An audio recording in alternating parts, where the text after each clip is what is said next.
আসসালামু আলাইকুম রহমতুল্লাহ। আমরা মানুষ হিসাবে খুব খারাপ।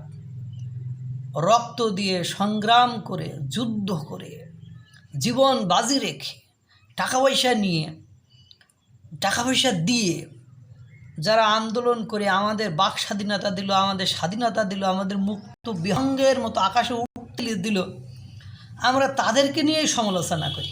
আমরা আসলে সমস্যা আমাদের, আমি বুঝি আমাদের আসলে সমস্যা। কেন এ কথা বললাম?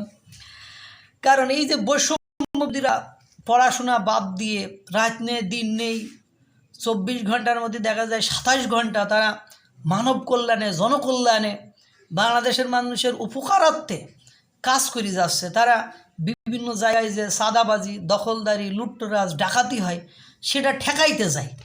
আর আমরা ইউটিউবাররা, সাংবাদিকরা, মানে টিআইবি রিপোর্ট যারা করে বা দুদকের, এরা কী করছি? এই বৈষম্য বিরোধীদেরকে সাদাবাজ, লুটতরাজ, ডাকাতি এইগুলো বলছে। এটা ঠিক না কিন্তু। কেননা আমি এই রিসেন্টলি ঘটে যাওয়া কয়েকটি ঘটনা আপনাদের সামনে বলবো, তাহলে আপনারা বুঝতে পারবেন। রংপুরের গ্রিন সিটি ইকো পার্কের সাদাবাজির নাহিদ খন্দকার নামে এক সমন্বয়কের সাদাবাজির ভিডিও ভাইরাল হয়েছে, আপনারা সেটা দেখেছেন। তিনি ওই যে গ্রিন সিটি ইকো পার্ক যে পার্ক আছে, ওই পার্কের যিনি ব্যবস্থাপনা পরিচালক, তিনি বলছেন, আমার পার্কে আমি বালি উত্তোলন করেছিলাম। ওই সময় নাহিদ খন্দকার এখানে এসে আমার কাছে 1 লক্ষ টাকা চাঁদা চাই। তা আমি তাকে বলছি 1 লক্ষ টাকা দিতে পারবো না। ও বলছে অবৈধভাবে তুমি এখানে বালি উত্তোলন করতেছো। তখন বলছে যদি অবৈধভাবে বালি উত্তোলন হয় প্রমাণ দেন, তাহলে আমি এটা বন্ধ করে দিচ্ছি, আমি বালি উত্তোলন করব না। তখন বলছে না না না, আপনারা বোঝেন না, আমাদের সংগঠন চালাতে গেলে টাকা পয়সা লাগে, এটা আপনারা বোঝেন না।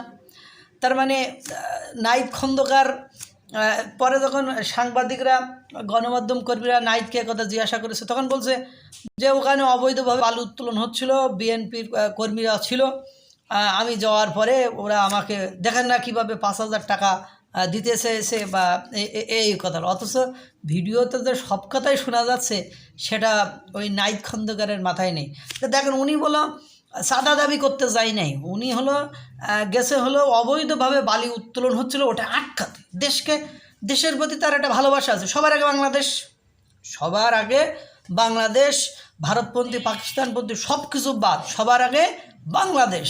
এই জন্য তো ছাত্ররা লেখাপড়াটা বাদ দিয়ে ওখানে গিয়েছে। এটা কথা হইল, এই তো শুধু একটা ঘটনা না।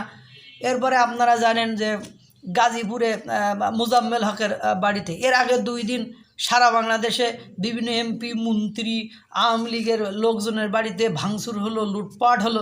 তখন বলো কেউ মানে আটকাতে যায়নি, বৈষম্য বিরোধীরা আটকাতে যায়নি। ওরা যখন মোজাম্মেল হকের বাড়িতে যে ধরা খেলো, তখন ওরা বলছে যে আমরা শুনেছি, ইনফরমেশন পেয়েছি এখানে লুটপাট চলতেছিল, যে আমরা এসেছি এগুলো বন্ধ করতে। নেন ভাই, এর মতো সোজাসাপটা কথা, এর মতো সহজ সরল কথা আর কিছু হতে পারে? এর আগে 2 দিন সারা বাংলাদেশব্যাপী লুটপাট হয়েছে, ওই সময় ওদের হুঁশ ছিল না, মানে ওই সময় ওদের নাগালের বাইরে ছিল না। গাজীপুর মোজাম্মেল হকের বাড়ি, মানে মুক্তিযোদ্ধা বিষয়ক মন্ত্রী, তার বাড়িতে প্রচুর অর্থ সম্পদ আছে, টাকা পয়সা আছে, বা সম্পদ আছে, সেগুলো ওরা একটু গেছিল রিল্যাক্সে নিয়ে টিয়ে আসবে, আপনারা আটকাই দিয়েছেন। তখন কি কইব আমরা চুরি করতে আসছি? কইব এই কথা? ভাই এরম করেন কেন আপনারা? তারা দেশের জন্য করেনি কি? তারা বুলেটের সামনে 2 হাত প্রসারিত করে দাঁড়াইছে। আপনাদের কাজকাম বলো ভাই হয় না। আর যাই হোক, তারপরে দেখেন, এরপরে আপনার রাজশাহী বরেন্দ্র মেডিকেল কলেজে ওই একই ঘটনা, যে ওরা 20 লাখ টাকা চাঁদা চাইছে। পরবর্তীতে যখন সাংবাদিক বা আর্মিরা যে তাদের ওই কলেজের শিক্ষার্থীরা তাদেরকে যখন ধরে ফেলছে, তখন তারা আবার বলছে আমরা এখানে এসেছিলাম, শুনছি এখানে আওয়ামী লীগের দোসররা বা আওয়ামী লীগের নেতা নেত্রী এখানে পলাতক আছে, তাদের অপারেশন ডেভিল হান্ট চলতেছে। ওই অপারেশন ডেভিল হান্টে সহায়তা করার জন্য আমরা খোঁজখবর নিতে এসেছিলাম, আর এরা আসলে আমাদেরকে মবের মুখে ফেলে দিয়েছে। বুঝতে হবে, মানে সত্যবাদী, তারা সত্য কথা বলে। এরপরে আপনারা জানেন মোংলা উপজেলার সাবেক চেয়ারম্যানের নিকট 10 লক্ষ টাকা চাঁদাবাজি বা 10 লক্ষ টাকার দাবি করা হয়েছে। এরকম অনেক অডিও ভিডিও বিভিন্ন আনাচে কানাচে পাওয়া যাচ্ছে। এখন কথা হলো এই যে এনসিপি এরা স্টেজে উঠে তো অগ্নিঝরা বক্তব্য দেয়, মনে করে বুক টুক কেঁপে যায়। তাদের বক্তব্য শুনে মনে হয় এদের মতো ফেরেশতা, মানে বাংলাদেশের বুকে মনে হয় কিছু ফেরেশতা নেমে এসেছে, যে ফেরেশতারা বাংলাদেশকে একদম নিষ্পাপ নিষ্কলঙ্ক করে ফেলবে। তাদের বিরুদ্ধে আপনারা এভাবে ভিডিও করে ছেড়ে দেবেন, কাদা ছড়াছড়ি করবেন। This is not fair and lovely. এটা কোনোভাবে সুন্দর হচ্ছে না। কেন এ কথা বললাম আপনারা বোঝেন। আমরা কিন্তু অন্যায় করি না। বৈষম্য বিরোধী যারা আছি, এনসিপি পার্টির যারা সদস্য আছি, যদিও সমকামিতা নিয়ে একটু ঝামেলা হয়েছে, কোনো ব্যাপার না। সমকামিতা আমাকে তো লিডারই তো সমকামিতা, যার পৃষ্ঠপোষকতায় কিংস পার্টি করলাম তিনিও তো সমকামী পক্ষে সাপোর্ট করেছেন। সুতরাং কোনো ব্যাপার না, আপনারা চালিয়ে যান। আর আপনারা যারা আমার ইউটিউব ভিডিও শুনছেন তারা কিন্তু বৈষম্য বিরোধীদেরকে ভাই অসৎ মনে করিয়েন না।